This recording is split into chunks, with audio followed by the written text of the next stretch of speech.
Now to the latest on the migrant crisis, and many residents in Farnborough are utterly furious after an apartment block was taken over by the Home Office to house up to 300 male asylum seekers.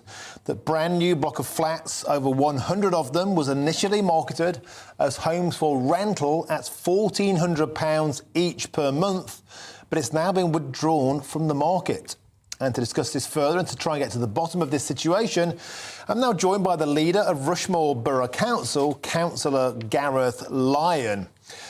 Councillor Lyon, thank you very much for joining us on GB News. So, first of all, I want to talk about the nature of which locals found out about this. It transpires, this story broke last night on GB News on the Nigel Farage show. Locals utterly flummoxed, utterly befuddled. They weren't consulted. They found out about it via the television, via GB News. How did we get to this situation? Yes, and thank you for having me on the show, Martin.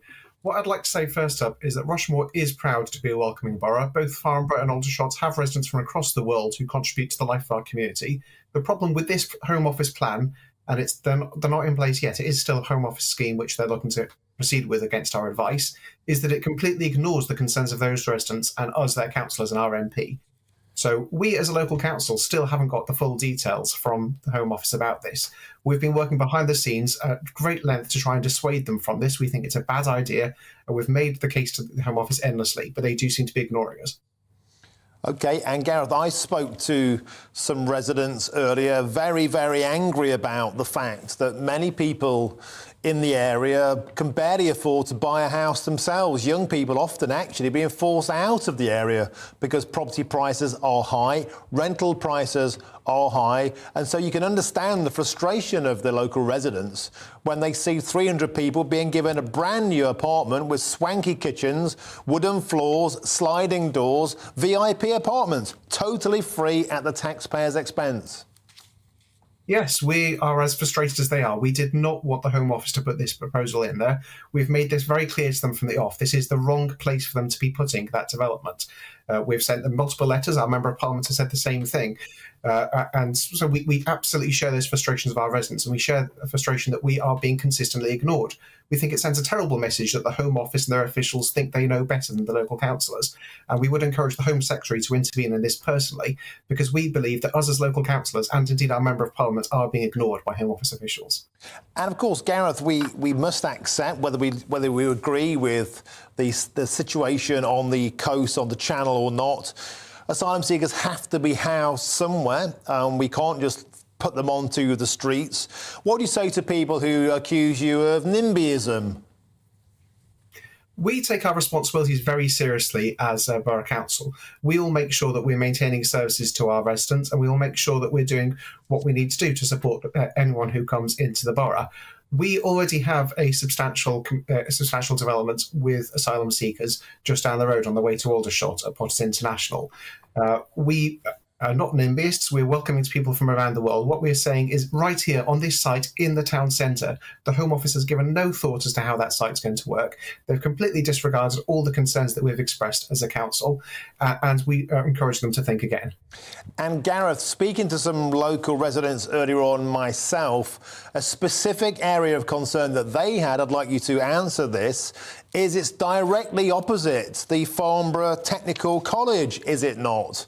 And that is a college of 8,000 teenagers, a lot of whom are teenage young women, of course. In that sense, some of the people were saying to me they were concerned about issues potentially of safety. Do they have a point? So it might be helpful for me to correct a point which was made earlier on, where you said this was going to be 300 men going into the development. What we understand from the Home Office is this is 300 people in families, so predominantly women and children going in there. So I think some of the concerns which I understand can be put at rest from that if we correct some of those facts.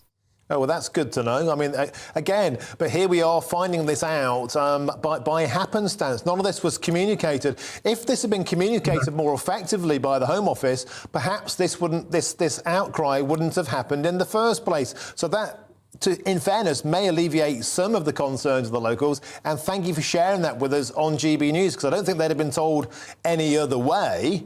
But No. nevertheless, it does return us back to that situation of the very real sense that people locally can't afford to live in a place like this. They can only dream of living in a place like this. And I spoke to one local earlier, a veteran whose daughter is in a council house, desperately trying to get upsized because they have more children, and there are massive waiting lists to get that accommodation. So you can understand how they feel when they see whoever it is put into brand new accommodation like this. Yeah, we completely share those concerns. We are working very hard to meet our housing targets to make sure that we are able to provide more local homes. We know there are many people in the area who are looking for homes now, and this clearly isn't going to help taking 300 properties off the market. It is a problem, and you're right to say the Home Office haven't been communicating. Us, as the local council, we're still waiting for a lot of the details. We would love to be able to share far more information with our residents, but the Home Office haven't been forthcoming with us.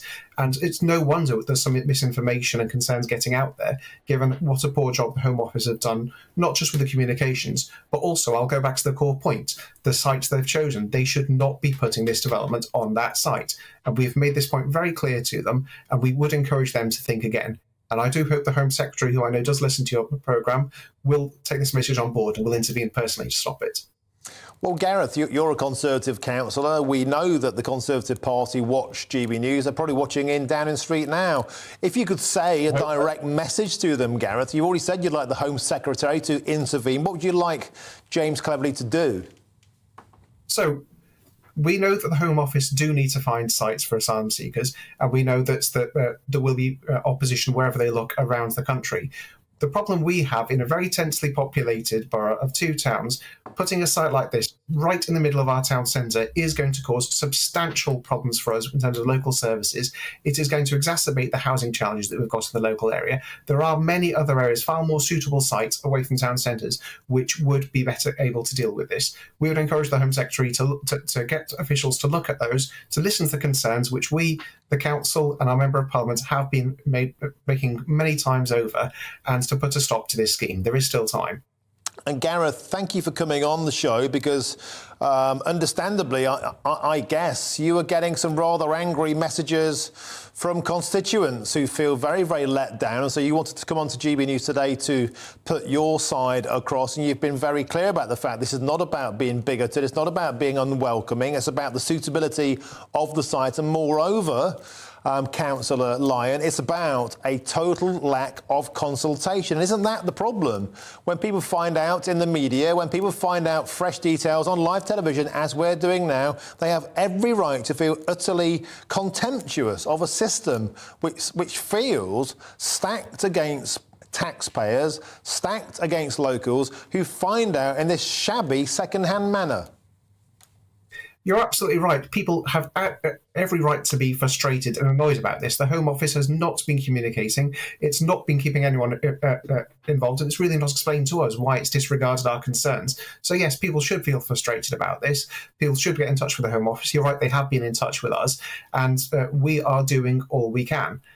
You're right, it's absolutely not about not wanting any particular group of people in the borough. We are a very welcoming borough. The point is, this site is not suitable to be used in this way. And we do wish the Home Office would pay attention to local councillors, pay attention to our awareness of local conditions and local concerns, and take those into account.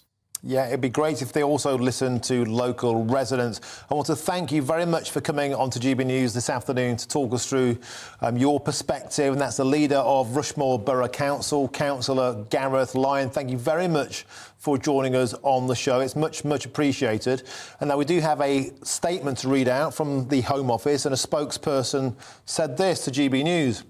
We have always been upfront about the unprecedented pressure being put on our asylum system, brought about by a significant increase in dangerous and illegal journeys into the country over recent years. And we continue to work across government and with local authorities to identify a range of accommodation options to reduce the unacceptable use of hotels, which costs £8 million a day.